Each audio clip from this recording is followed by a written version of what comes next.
I don't look in mirrors anymore. Not in the bathroom, not in my bedroom, not anywhere. I've smashed every reflective surface in my house, and I still feel like he's watching me through whatever shiny pieces are left. I wasn't always like this. I used to shave in front of the mirror, fix my hair, stare at myself and wonder why I always looked so damn tired. But now mirrors feel like open doors he can slip through.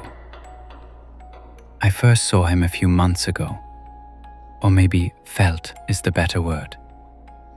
I had just come home from work, exhausted, angry, starving. Typical crap day. I tossed my bag on the bed and headed into the bathroom to wash my face. The light was flickering, a stupid tube light that I kept forgetting to replace. I leaned over the sink, turned the tap, splashed my face, and when I looked up into the mirror, my reflection wasn't looking back. It was still me, but the eyes were wrong. Darker, too open, too aware. And they weren't blinking when I blinked. I froze. I thought my brain was glitching, like I was just overtired. I lifted my hand slowly. My reflection lifted its hand too, but slower, lagging, like it was copying me but not perfectly. Then it smiled. I didn't, but the reflection did. A slow, stretched smile that didn't belong on any human face. My stomach twisted. I stepped back so fast I hit the wall. The reflection leaned forward, face almost pressed to the glass. Its lips were moving, whispering something I couldn't hear. I shut the light off. I didn't look again. I left the bathroom door open and slept with the hallway light on like a scared child. Next morning, everything was normal. I convinced myself it was stress. You know how your mind can trick you when you're miserable and sleep-deprived? That's what I told myself. For a week, nothing happened.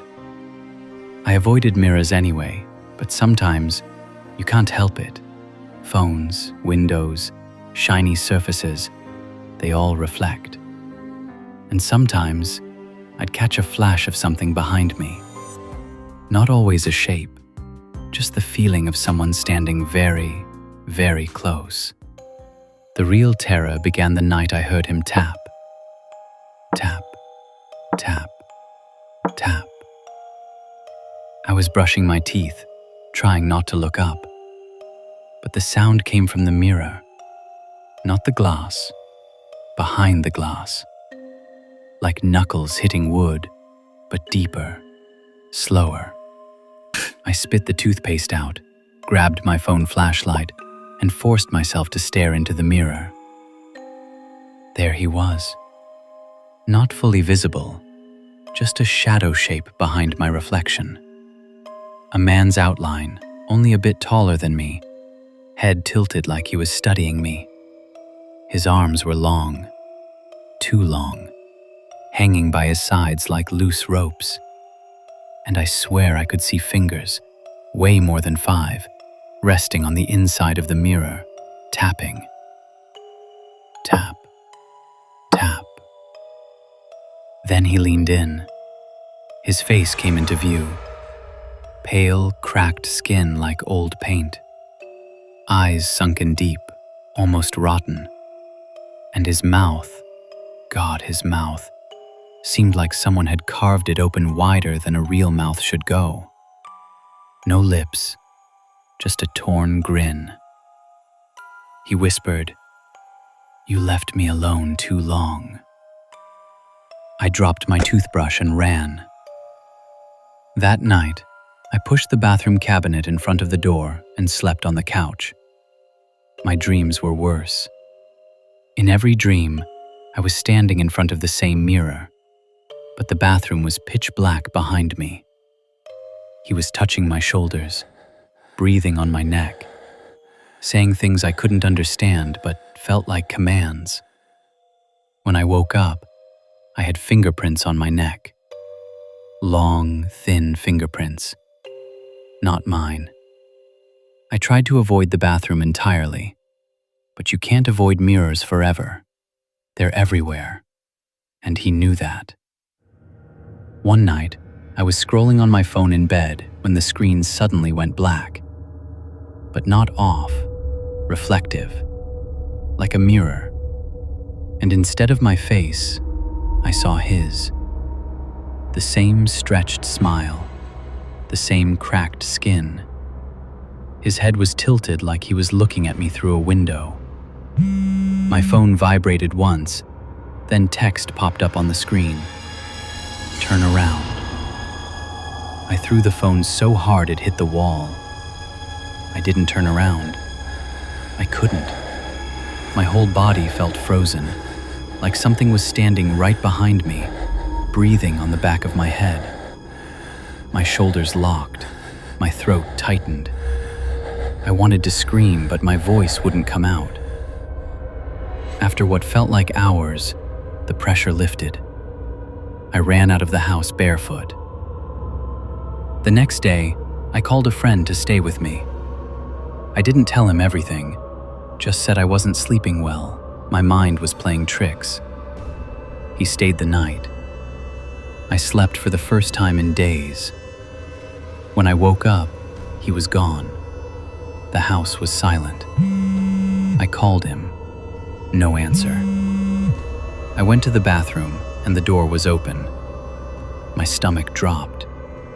Inside, written across the mirror in something dark, brownish, almost rusty, were the words, "He saw me."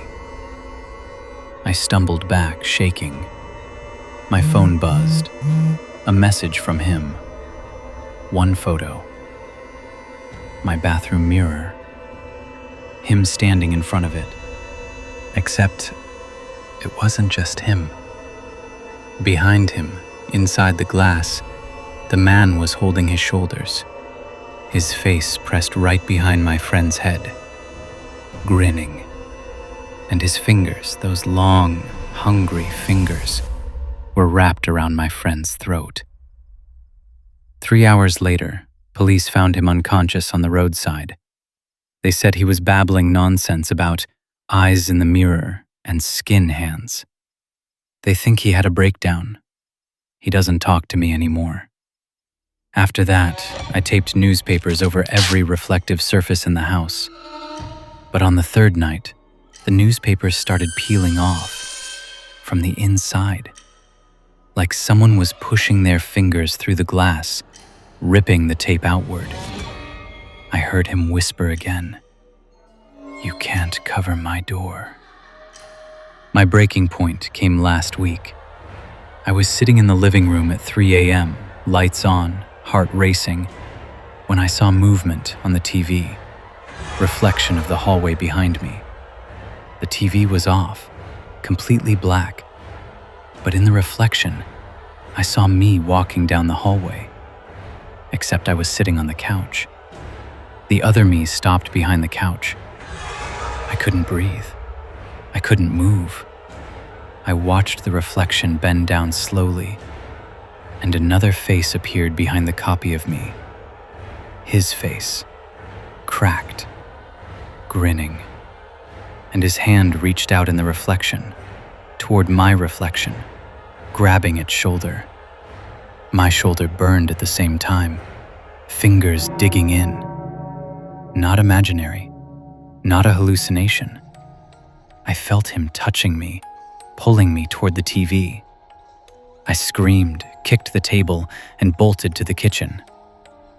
I grabbed the biggest hammer I could find, went to every mirror in the house. Bathroom, crash. Bedroom closet, crash. TV, shattered. Even my phone, I broke it in half. But when I smashed the bathroom mirror, he smiled through the cracks. Not behind the mirror, not somewhere else. Inside the shards themselves. Each piece had its own smile. I ran. I didn't pack anything. I didn't care. I left the house and didn't look back. I'm in a cheap rental now. No mirrors, no shiny surfaces. But every night, around 2 or 3 a.m., I still hear it. Tap, tap, tap. He's looking for a new door. Because he doesn't live behind mirrors. He lives behind me, behind my eyes, behind my thoughts. And the second I see even the smallest reflection, he'll come through again. So listen to me carefully. If something in your mirror ever moves slower than you, or faster than you, or smiles when you don't blink, don't breathe, and don't you dare turn off the light. Because once he knows you've seen him, he won't go back. He'll just wait, behind the glass, for your face to get close enough again. And when it does, he'll step through.